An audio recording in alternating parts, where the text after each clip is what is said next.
AK 라디오 월드아이 시작하겠습니다. 이현우 기자님 나와 계십니다. 안녕하세요. 네, 안녕하세요.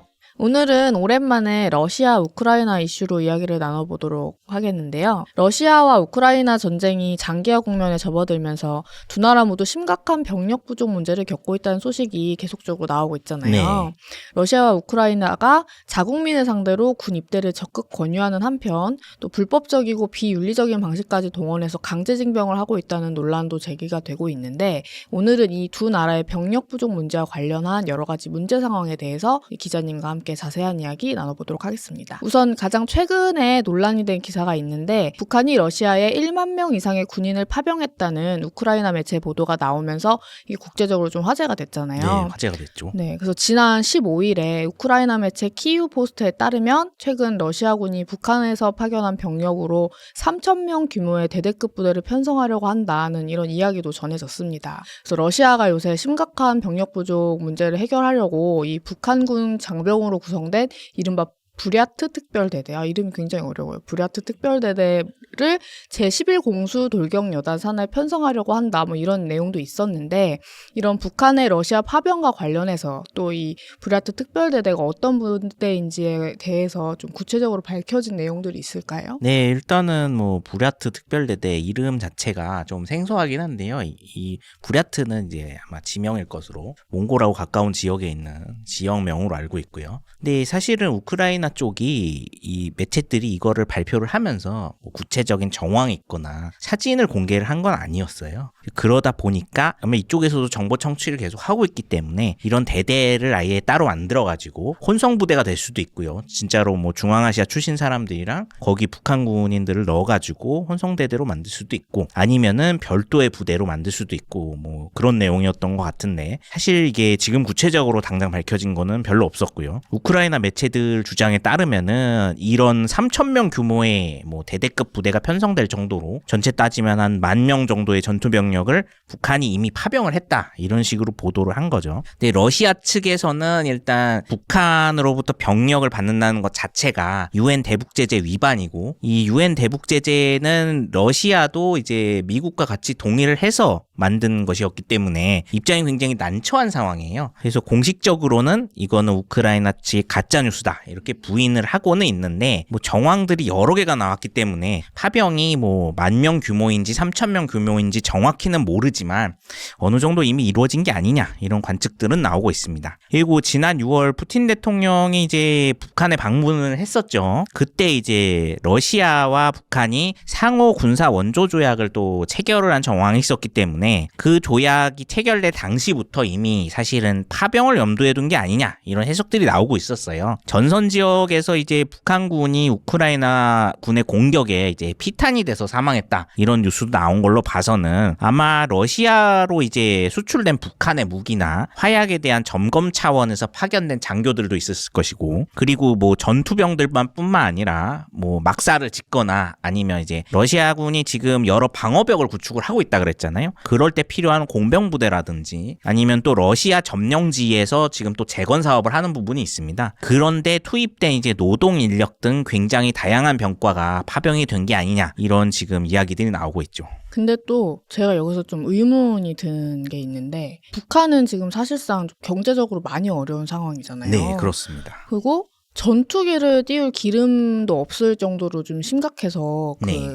조종사들이 약간 지상에서 이미지 트레이닝만 받는다, 좀 이런 기사도 봤거든요. 네, 나왔었죠. 뭐 그렇게 따지면은 뭔가 제대로 된 군사 훈련을 못 받고 있는 게 아니냐, 이런 생각이 드는데, 이런 상황에서 러시아가 굳이 북한군의 그런 파병을 받은 이유가 있을까, 이게 좀 궁금하더라고요.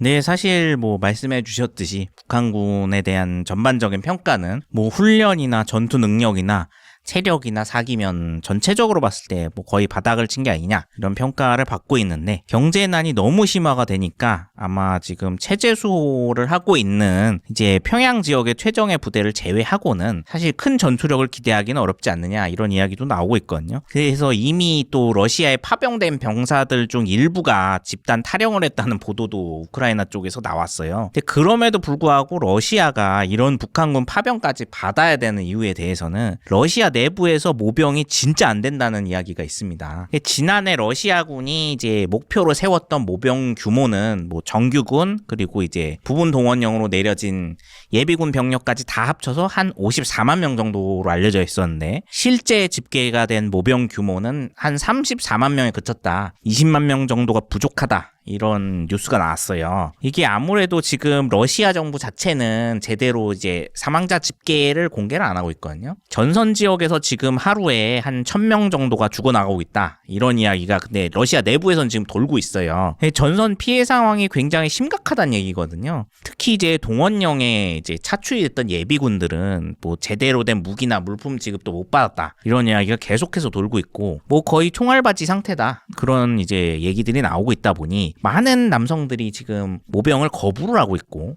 아니면 이제 징집을 피해서 국외로 도망치는 일도 계속해서 벌어지고 있다 보니까 어쩔 수 없이 이제 북한군까지 받게 된 게 아니냐 이런 이야기가 나오고 있습니다.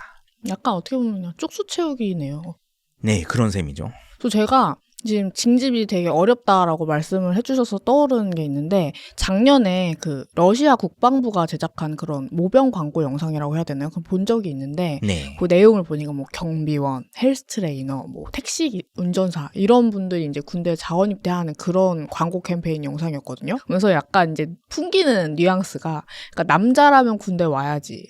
약간 이런 느낌이었던 것 같아요. 제 기억에. 이런 식으로 이제 남성들의 뭔가 그런 마음을 자극해서 약간 징집을 하는구나 이런 생각을 했었고 또 최근에 제가 또 어디서 봤는데 그 러시아 모스크바 지하철 그 교통카드 충전기라고 해야 되나요? 거기에 막 광고 문구가 뜬대요. 군대 지원하면 뭐 7천만 원 주겠다고. 아, 그렇죠. 지금. 네. 그래가지고 그런 것만 봐도 이제 러시아가 정말 일상 속에서 모병 활동을 얼마나 좀 열을 올리면서 하고 있는지 좀 짐작해 볼 수 있는 게 아닌가 싶고 근데 문제는 이렇게 좀 뭔가 어쨌든 나름 이건 정상적인 방법이잖아요. 네. 그래서 이런 식으로 자원 입대를 독려하는 건 그럴 수 있다고 생각을 하는데 문제는 러시아가 약간 온갖 편법, 불법이라고 볼 수 있을 만큼의 편법을 네. 동원해서 청년들을 강제 입대시킨다 이런 이야기가 좀 계속적으로 나오고 있잖아요. 근데 이게 진짜 실제 상황인지 좀 궁금하더라고요. 네, 사실은 뭐 러시아가 언론 통제가 굉장히 심한 나라가 됐죠. 이렇게까지는 아니었는데 전시 이후에는 지금 상당히 심한 상태거든요. 많은 매체들이 이 강제징병 문제에 대해서 다루지 못하고 있어요. 근데 이제 일부 독립 매체들에서 간간히 나오는 이야기로는 정부가 정말 각종 희한한 방식을 동원을 해서 강제로 징집을 하고 있다. 뭐 이런 보도가 나온 게 있는데요. 러시아 독립 매체인 메두자라는 곳이 있어요. 이곳에 보도에 나온 상황들을 봐도 좀 이게 정말로 이게 한 국가의 정부가 할 수 있는 일인가 싶은 것들이 나왔는데요. 뭐 밤 늦은 시간에 만취한 남성한테 접근을 해서 징병 동의서에 이제 뭐 강제로 서명을 하게 한 다음에 바로 입영버스를 태운다. 납치 아니에요? 거의 그런 셈이죠. 네. 그런 이야기도 있고 뭐 법원에 이제 이혼 소장을 내려온 사람이 있었는데 남성이 있었는데 이 사람도 마치 이게 뭐 서명을 해야 뭐 법원에 이거 신청할 수 있는 것처럼 속여가지고 역시 징병 동의서에 사인을 하게 해서 강제로 보냈다는 이야기도 있고요. 심지어 이제 외국인 노동자들은 또 러시아 말을 잘 모르는데 이 사람들한테 영주권을 준다. 여기 사인을 하면 그게 속여가지고 역시 징병 동의서에 서명을 하게 한 다음에 바로 끌고 가는 정말 기상천외한 방법들이 다 동원이 되고 있다. 이런 좀 폭로가 나온 적이 있어요. 국가가 약간 그런 사기와 불법 납치를 해도 되는 거예요?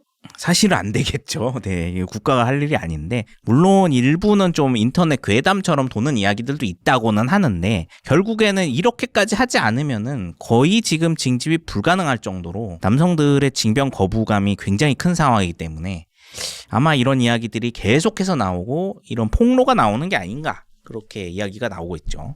근데 또 이런 비정상적인 형식의 강제징집이 러시아뿐만 아니라 우크라이나에서도 지금 자행이 되고 있다는 얘기가 계속 나오잖아요. 그래서 최근에 어떤 소셜 미디어를 통해서 되게 확산이 된 영상이 있더라고요. 그래서 우크라이나의 한 인기 록밴드 콘서트장 앞에서 모병관들이 남성 관객들을 막 잡아서 강제로 끌고 가는 그런 장면이 찍혀가지고 좀 국제사회에 충격을 준 그런 일이 있었는데 기사를 보니까 뭐 되게 유명한 쇼핑센터나 뭐 식당 앞에서도 이렇게 그냥 끌고 가는 일이 있다고 하더라고요. 그래서 그런 여러 가지 상황을 고려했을 때 뭔가 그런 규모의 문제를 봤을 때 뭔가 우크라이나의 병력 부족 문제가 러시아보다 더 심각하지 않을까 이런 생각도 드는데 러시아 상황은 지금 어떤가요? 우크라이나 상황은 어떤가요? 네, 뭐 말씀해 주신 대로 러시아보다 우크라이나가 아무래도 인구도 더 적고 뭐 동원할 수 있는 병력 수가 훨씬 적기 때문에 상황은 더 심각하다고 볼 수 있겠죠. 우크라이나는 일단 개전 이후에 국외로 피난 간 사람만 한 1,000만 명 정도 된 걸로 지금 알려져 있어요. 유럽 다른 지역으로 피난 간 사람, 뭐 아예 다른 굉장히 먼 지역으로 피난 간 사람까지 다 합치면은 그 정도 될 걸로 보이는데, 특히나 굉장히 많은 남성들이 강제 징집을 피해서 피난을 떠났습니다. 국내에 남은 사람들은 지금 국가 총동원령이 전후에 지금 내려진 상황이기 때문에 거의 모든 성인 남성들은 징집이 된 상황이에요.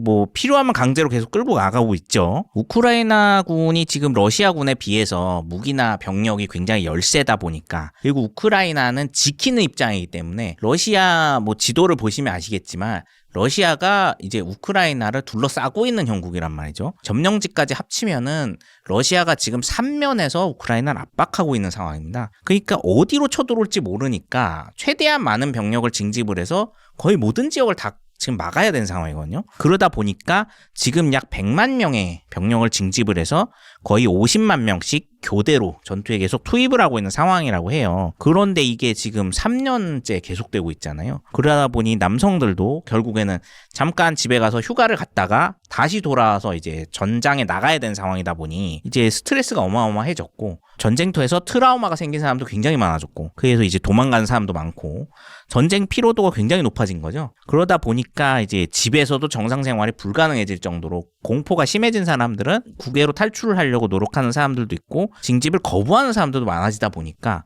이제는 국가에서도 이런 강제력을 동원해서 정말 끌고 가는 그런 심각한 상황에 처한 걸로 알려져 있어요. 러시아든 우크라이나든 뭔가 되게 비정상적이고 좀 폭력적인 방식으로 이렇게 강제 징집을 계속 하고 있는 거니까 정말 병력 부족이 심각한 문제구나 이런 생각이 들긴 하는데, 근데 좀 의문이 드는 게 네. 어쨌든 뭐 전쟁 상황이긴 하지만 러시아라는 나라가 우크라이나보다 뭐 국가의 크기도 훨씬 크고 국민의 수도 정말 압도적으로 많잖아요. 여러 가지로 이제 수적 우위에 있는 거잖아요. 네. 어쨌든 우크라이나보다는 상황이 더 나을 거라고 저는 생각이 드는데, 네. 그럼에도 불구하고 이제 북한군 파병까지 이렇게 받아서 이걸 해야 되는가, 요 지점에서 저는 이렇게 막 썩 와닿지는 않거든요. 왜 이렇게까지 하는 거예요? 네, 실제 러시아와 우크라이나의 1대1로 대결을 했을 때 국력이나 인구, 군사력 측면에서는 좀 이해하기 어려운 측면들이 있습니다. 사실 러시아가 정말로 아예 전시 총동원령을 우크라이나처럼 선포를 해버리고 전체 국력을 동원해서 전쟁을 치렀다고 한다면은 우크라이나가 지금까지 이렇게 3년 가까이 장기항전하는 건 불가능했을 걸로 보여지고 있어요. 사실 전쟁 전 상황을 일단 따져보면 러시아는 상비군이 90만 명에서 100만 명 사이였거든요. 인구는 1억 4천만 명 정도 되는 나라고, 우크라이나는 상비군이 20만 명 정도였고 인구는 4천만 명 정도 수준이었어요. 그러니까 상비군 숫자만 따지면은 뭐 4배가 넘잖아요. 그러니까 아예 상대가 안 될 것 같은데, 사실은 러시아가 지금 전체 전력을 기울여서 우크라이나랑 싸우는 건 아니기 때문에 우크라이나가 버틸 수 있다라는 얘기가 나오고 있어요. 러시아는 사실 2022년 전쟁 발발 이후부터 지금까지 우크라이나 전쟁을 공식 용어로는 특별 군사작전이란 용어로 한정을 짓고 있습니다. 이게 전쟁하고 작전은 완전히 다른 개념이거든요. 전쟁의 경우에는 이제 아까 말씀드렸듯이 국가 총동원령을 선포를 해서 전체 청년을 다 징집을 해가지고 이 전쟁을 하고 있는 국가에 모든 전력을 쏟아 부어서 한 번에 밀어붙이는 방식을 택하는데, 그게 아니고 특별 군사작전으로 지금 한정을 짓고 있기 때문에 계속 제한적인 부분 동원령을 내리면서 신병을 뽑아서 이제 전선에 배치를 하고 있는 상황이에요. 결국에는 정예 병력을 이 지역으로 파견을 해서 이제 결전을 하질 않고 있는 상황이거든요. 계속해서 지연전을 계속해서 하고 있는데, 반면에 우크라이나는 뭐 좀 전에 말씀드렸듯이 전쟁 발발 직후부터 국가 총동원령을 내리고 남성들 대부분의 복무를 지금 의무화를 한 상태예요. 사실은 이렇게 따지면은 러시아도 그냥 국가 총동원령을 내리고 이걸 전쟁으로 규정을 지은 다음에 우크라이나를 한 방에 밀어붙이는 게 낫지 않냐. 사실은 러시아에서도 이런 얘기는 계속 나왔어요. 왜 이걸 전쟁으로 선포를 안 하고 국가 총동원령을 내리지 않고 질질 끄느냐, 이런 얘기들이 나왔는데, 문제는 이게 과연 전쟁을 일으킨 푸틴 정권 입장에서 도움이 되느냐 아니냐, 이거는 따져봐야 될 문제라는 거죠. 사실은 국가 총동원령을 내리게 되면은 푸틴 정권의 가장 중요한 지지 세력인 러시아의 이제 고위 엘리트층들과 그리고 중상류층 지식인들의 자녀들이 다 징집이 됩니다. 그렇게 돼서 만약에 이들의 인명피해가 커지게 될 경우에는 그러면은 푸틴 정권의 지지율이 떨어지는 굉장히 큰 문제가 있죠. 이제 푸틴 정권 같은 경우에는 이 전쟁 자체가 결국에는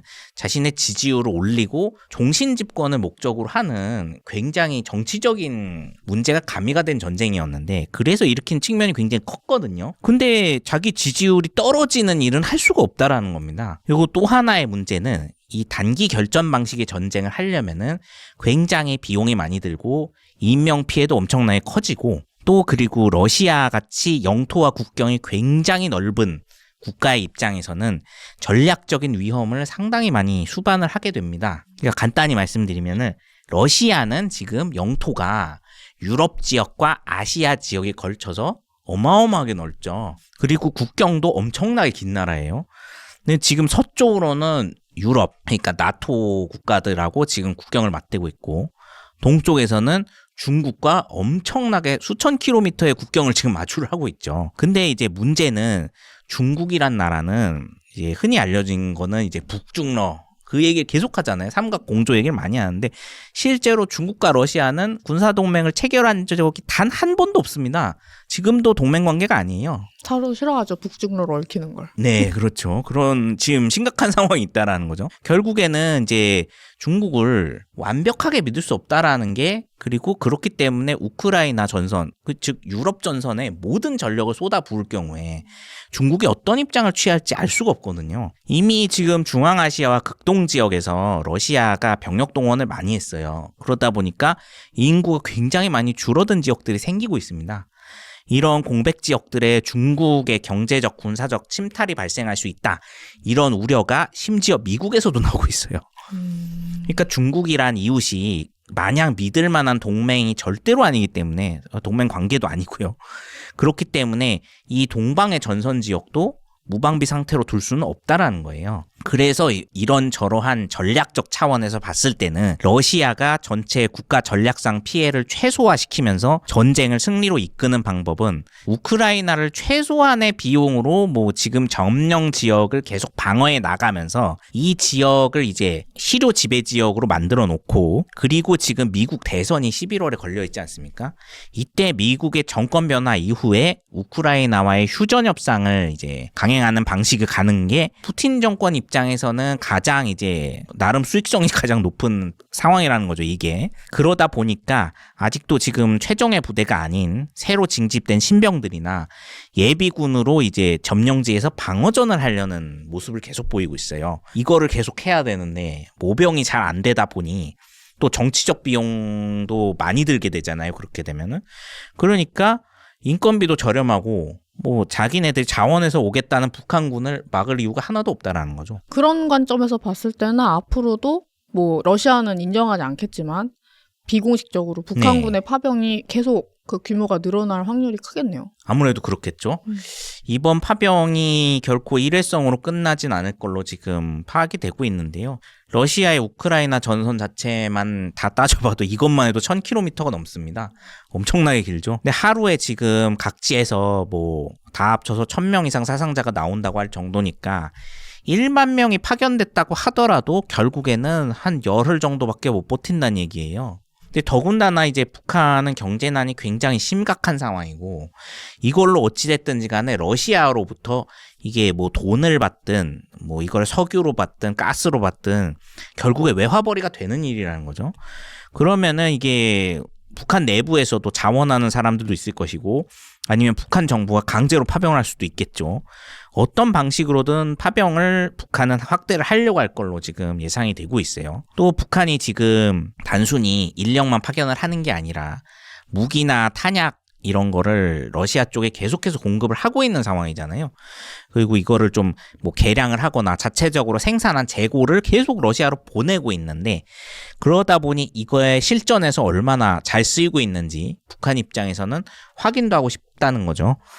거기다가 러시아 점령지가 계속해서 이제 늘어날 경우에 각종 건설이나 복구 작업에 쓰일 노동자 파견도 더 확대가 되지 않을까 그렇게 지금 예상이 되고 있어요. 이미 2022년 8월경에 러시아 안팎에서 이제 북한이 뭐 10만 명 정도 파병할 용의가 있다고 러시아 측에 먼저 제안을 했다. 이런 이야기도 돌았었거든요. 실제로 뭐 앞으로 얼마나 파병을 할지는 모를 일이지만 전쟁이 장기화되면은 아마 뭐 10만 명 규모도 가능하지 않을까 그런 이야기도 나오고 있습니다. 북한 입장에서는 러시아, 우크라이나가 전쟁하는 게 자국한테는 되게 좋은 일이네요. 그렇죠. 지금 대북 제재가 상당히 장기화된 상황에서 경제난이 너무 극심한데 어떻게 보면은 이제 출구 전략이 될 수 있는 거죠. 그런 부분에서는. 그런 측면에서 이제 미국도 이 부분을 굉장히 예의주시하고 있잖아요. 네. 그래서 뭐 백악관이나 그런 미 국무부에서도 우려를 표명하기도 했었고. 근데 미국의 신경이 이 정도로 쓰인다는 건 한국 입장에서는 더 큰 신경이 쓰일 거라고 저는 생각을 하거든요. 네. 그래서 계속적으로 이렇게 러시아와 북한이 어떤 군사적으로나 경제적으로 좀 긴밀하게 협조를 하면서 서로를 돕는 상황이 지속된다면 이게 앞으로 한국의 안보에는 어떤 영향을 주게 될지 이게 좀 걱정이 되긴 하거든요. 어떻게 보고 계세요? 네, 전통적으로 러시아의 국가 전략적인 방향은 이제 서방과 동방 이 양쪽을 다 관할을 하고 있는 국가다 보니까 유럽에서 막히면은 이제 극동 지역에서 도발하고 극동에서 막히면은 다시 유럽에서 도발하고 이거를 반복하는 이제 역사였기 때문에 푸틴이 방북했을 때 북한하고 체결을 한 조약이 상호 군사 원조 조약 항목이 들어 있었다는 거죠. 그러면은 한반도에서 필요시에 역시 군사 개입 가능성을 열어둔 거란 말이에요. 단순히 이제 북한이 지금 러시아가 전쟁 중이니까 파병을 했다는 거면은 이제 상호 군사 원조면은 북한이 만약에 전쟁 상황에 처하게 되면은 러시아도 파병을 할 권한이 생기게 되는 거예요. 그러니까 이제 언제 유사시가 될지 모르는 상황인데 한반도 자체도 그럼 이게 이제 새로운 변수가 되는 게 아니냐 이런 우려가 나오는 거죠. 사실은 지금 이 문제를 두고서 우리나라랑 미국뿐만 아니라 중국도 상당히 지금 긴장을 하고 있다고 합니다. 왜냐하면 북한이 모험적인 군사 도발을 계속 해온 걸 두고 중국은 바로 이제 만주의 안보가 걸려 있고 그리고 만주 지역하고 자기 수도인 베이징하고 너무 가깝단 말이죠. 그렇기 때문에 이 지역을 최대한 안정화하는 게 목적인데 북한이 이제 중국의 통제에서 벗어나서 러시아를 등에 업고서 더 모험적인 도발을 할 경우에 어떤 일이 일어날지 아무도 모른다는 거예요. 특히 중국 입장에서는 한반도에서의 군사 도발 문제는 바로 미국을 자극을 할 수 있는 문제고 특히나 미국과 지금 대만 해협을 둘러싸고 지금 경쟁을 하고 있는 상황에서 이제 그러려면은 그쪽 지역에서 뭔가 문제 해결이 나오려면은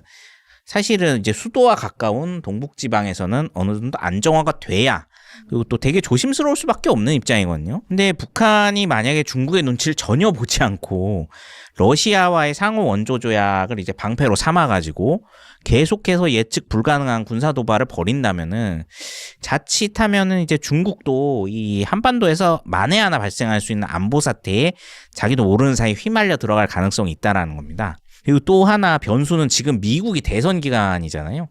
북한이 그것 때문에 더욱더 지금 미국 측에 자신들을 이제 어필을 하는 거죠, 말하자면. 미국과의 협상 테이블을 마련을 하려고 여러 다양한 방식으로 지금 도발을 하려고 하고 있어요.